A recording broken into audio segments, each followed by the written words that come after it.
Welcome back to Turning Hard Times to Good Times. I'm your host, Jay Taylor, and I'm really happy to have with me Charles Hugh Smith. He's been with us a number of times in the past. Always enjoy his excellent essays that are on the web, and you can subscribe to his special ones by providing a donation to his work.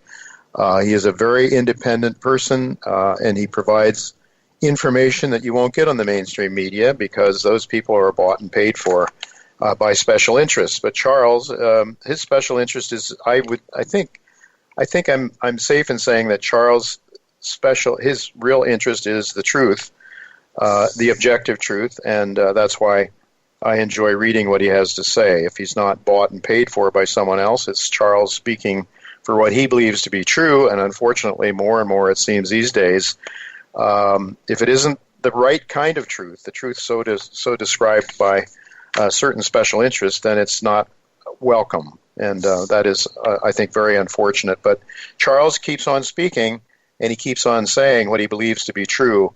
And for that, I'm very thankful and very happy to welcome him. Thank you for being with us again, Charles. It's always my pleasure, Jay. And it's always my pleasure again to tell people to go to of2minds.com, of2minds.com, to get in touch with Charles and all that he does. You're talking to us from Hawaii, and I think you said it's around 10:30 or something like that in the morning in Hawaii, 3 o'clock here in New York. Okay, well, and you had been living in California, but I think now you're permanently in Hawaii. Is that true? Yes, I've joined the exodus, although I do have deep roots in Hawaii. I went to high school and college here and started my first business here, and my wife's from here. So. Oh, okay. All right. Well, I've never been there. I think it would be nice to go if we ever get past COVID. I just don't like the idea of wearing a mask for 24 hours and anyway, on an airplane or whatever. So, but anyway, I'd like to focus on your article, your January 27th article, The Coming Revolt of the Middle Class. As I'm looking at statistics, they show that up until about 1971 or so, income distribution was quite egalitarian in the United States. That CEOs made more than average workers for sure, and doctors did pretty well and some other people, but it was nothing like the kind of disparity in income that we see now. And there's a chart that you've shown on one of your recent essays that shows that something like, the super wealthy, the 0.1% of the population, garner nearly all of the income growth. So wherever the GDP is growing, they're capturing virtually all of it. What do you think the cause of the demise of America's middle class? What do you think the cause of this demise is? Because once upon a time, America's middle class was looked at as sort of the envy of the world.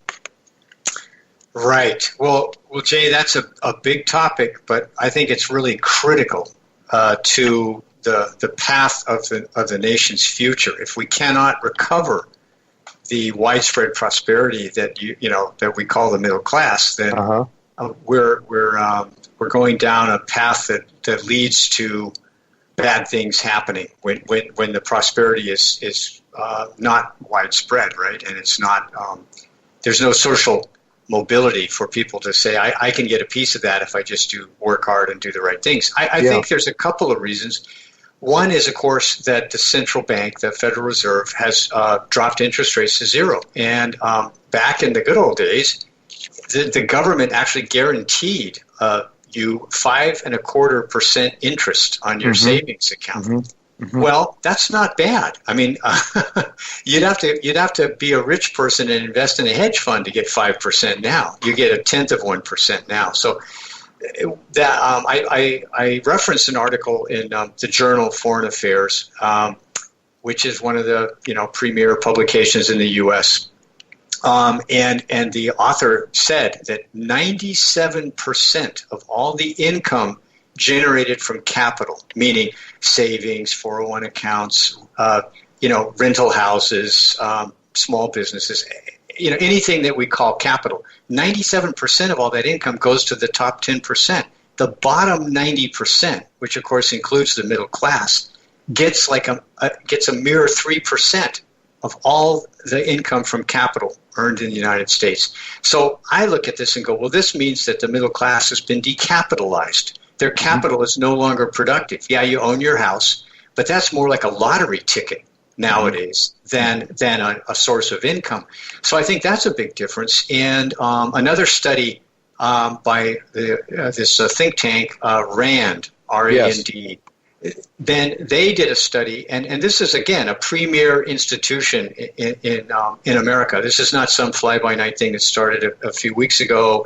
It's a premier think tank, and they found that since the early 70s, as you mentioned, from that time forward to the last 45 years, the economy has seen a $50 trillion transfer of wealth from the people who earn most of their money from working to people who just own capital. In other words, the billionaires and financiers and hedge funders. And that's a staggering amount of money. Now, admittedly, that's over a couple of generations, but I think the middle class has been impoverished by the policies of the Federal Reserve and forces such as financialization and globalization. Mm-hmm. Well, I certainly believe, and I think David Stockman made the comment on this show some time ago, that you can't have a thriving capitalist system if you don't allow capital to be priced by the market. In other words, if someone is going to suppress the price of capital by creating endless amounts of money, then what you're doing is you're encouraging consumption in a way that it isn't natural. You're discouraging saving, just as you said. And I know Ron Paul used to talk all the time about, when he was in Congress, he would criticize Greenspan or whoever the Federal Reserve chairman was, criticize them for this very thing, that he was essentially robbing the middle class, robbing people who were just working hard and playing by the rules and saving money and not living beyond their means. But then come along this notion of Keynesian economics, that somehow we can get rich by living beyond our means.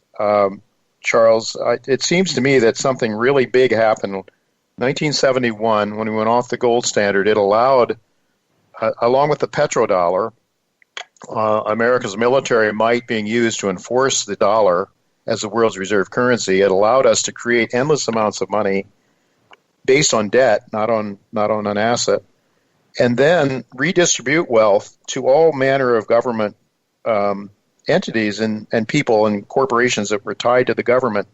Do you see that as a trend that might have hollowed out the middle class or been partly responsible for it? Absolutely, Jay. There's an author, and of course, I love everything that David Stockman writes, because he understands how capitalism is supposed to work and once worked, and it doesn't work, and that's kind of what we're talking about now. Yeah. There's a book out by, I believe the author is Matt Stoller. It's called Big, and it's about the damage done to the American economy by monopolies, and cartels, which are the same thing. And so we all know what big tech does.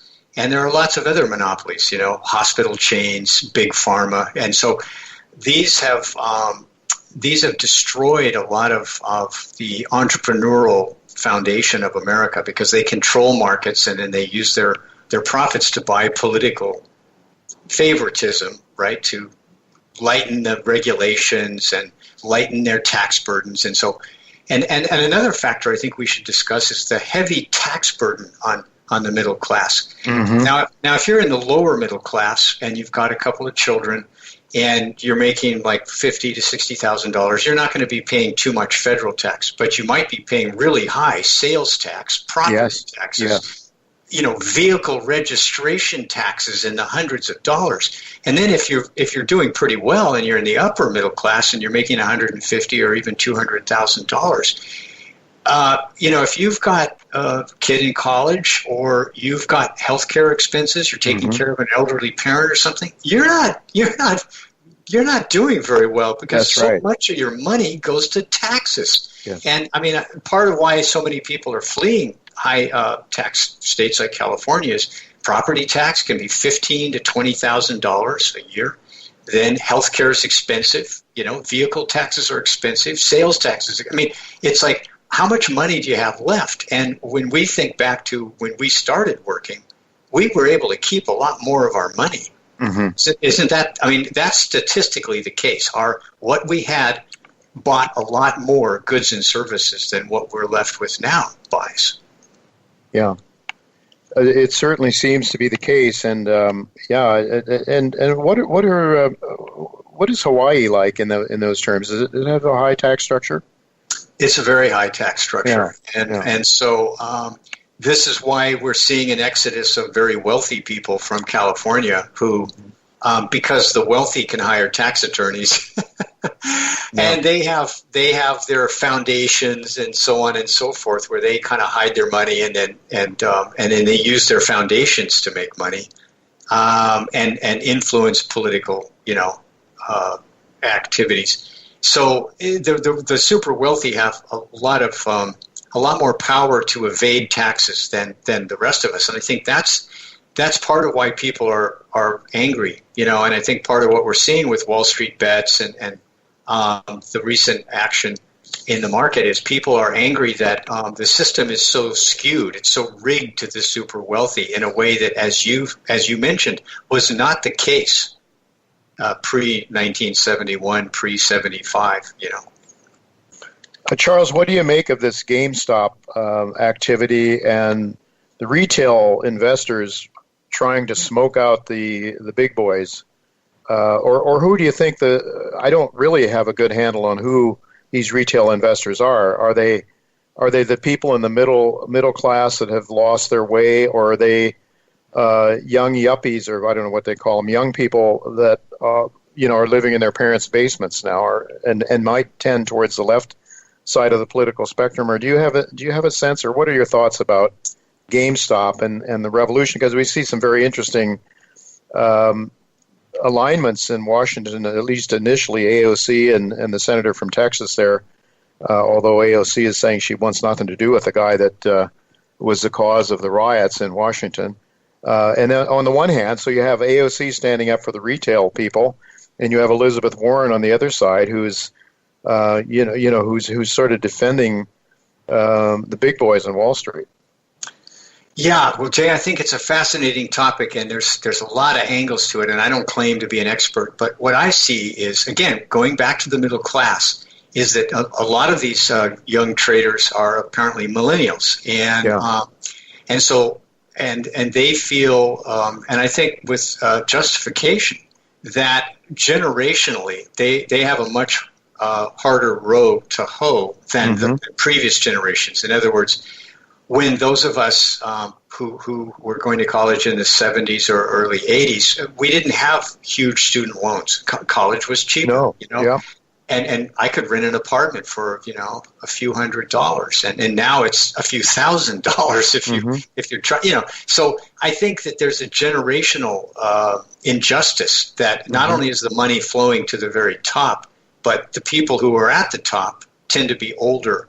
And we were all, and I'm as a part of that group, that I was able to buy a house at far less amount of money than a millennial would have to pay now. And so I think that part of why the middle class will rebel is the generational inequality, right? That and it's not an older person's fault that they bought a house, but it's a matter of luck. The economy was sounder and fairer, right? And more open to social mobility.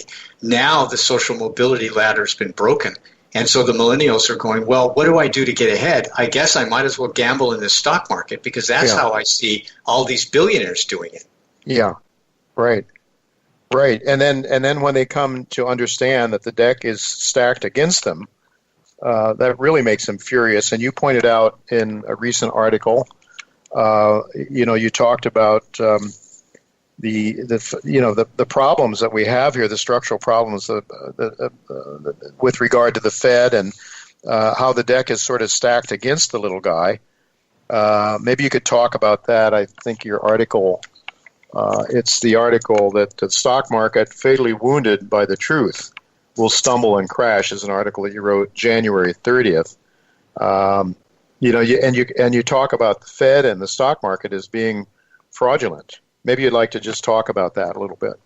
Yeah, I thank you, Jay. And again, it goes to this our topic of the day, which is the revolt of the middle class. That again, 2 generations ago, the middle class had retirement, IRAs and 401ks that were often funded by, their employer. Now that's less the case, right? And back then, you could count on some kind of safe return. The market, had its volatile moments, but in general, it was you were buying a piece of a company. Now it's really a casino, and it's rigged because the people who can front run us, in other words, they can look at the order book. When I place an order on TD Ameritrade, they can see it before my order executes, and they can buy it for, they can make a dime or a nickel or something. And then I've been basically ripped off because they could front run my order. All of Wall Street is filled with these kinds of tricks. And so it's the market is not really fair and open, and people will say, well, it's always been manipulated back from the 20s. And we go, okay, yes, of course, large players can manipulate the market, but we're talking about the structure of it, that it's not just some bad players. We're talking about the whole thing is rigged from the ground up. And so it's very hard to navigate a casino, and that's basically what the American economy has become. And the speculators are the ones who are making billions, and so it's like the incentives are for speculation rather than being productive. And this is, I think, really devastating to the nation. The people aren't looking for ways to be productive because that's no longer profitable. They're looking for ways to speculate and rig some market. Yeah, it goes to in essence, the lack of health in our economy as a whole. And I would argue that has so much to do with this massive destruction of capital by not allowing capital to be properly priced. Our first mortgage, Mrs. Taylor and I, was 17.5%, right, in 1981. Capital really cost something, and there was a reason to save money. And you could invest in companies, and I would argue that you still can, but it's very difficult. It takes a lot of time. And also, the big guys have these advantages, and certainly on short selling, I think the markets are basically rigged in favor of the short sellers, certainly with the smaller cap companies. I've seen that. But I would argue, Charles, and let me know what you think, that it's this massive amount of money that's pumped into this system that goes in the direction of those that are privileged. Whenever we see another $2 trillion pumped into the system, guess what happens? It doesn't go into the Main Street, it goes into Wall Street. So Wall Street has the money and they bid up stocks. That's why that 0.1% is gaining all the wealth. That's the way I see it. I totally agree, and I think everybody that looks at the economy and the financial system would have to agree with you. That those closest to that huge money spigot can then buy up everything and manipulate markets and establish monopolies, and the rest of us are left with a trickle down, which statistically turns out to be 3%. 90% of us get to share 3% of all the wealth being generated, and that's a statistic that I think everybody should really think about. I would say that's a recipe for a disaster, and I wonder if what we saw last summer, with people on the left tearing apart cities, wrecking, setting on fire public buildings, and then this latest fiasco in Washington, D.C., if that isn't a symptom of what you're talking about, this disparity of income and wealth. But Charles, you mentioned in one of your articles, you said America has no plan to reverse this destructive tide of neo-feudal privilege, is the way you call it, or pillage. With just 2 minutes left, maybe you could just comment very quickly on what kind of a plan do you think would be needed to restore the kind of health that we enjoyed in the 1950s, 1960s, 1970s?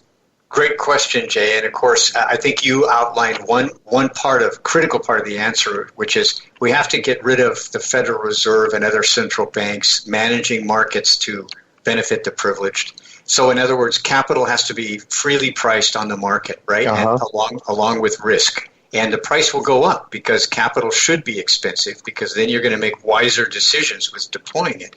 I think we also need to restore the ladder of social mobility, which means making it affordable and easy to start your own business and become self-employed.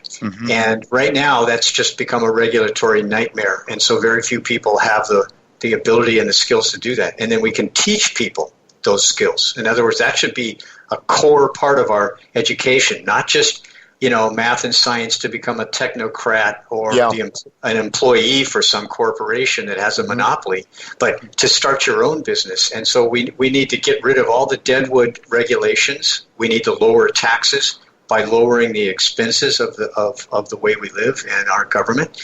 And so we need to get back to the frugality that you talked about, but also focus on what does it take to get social mobility.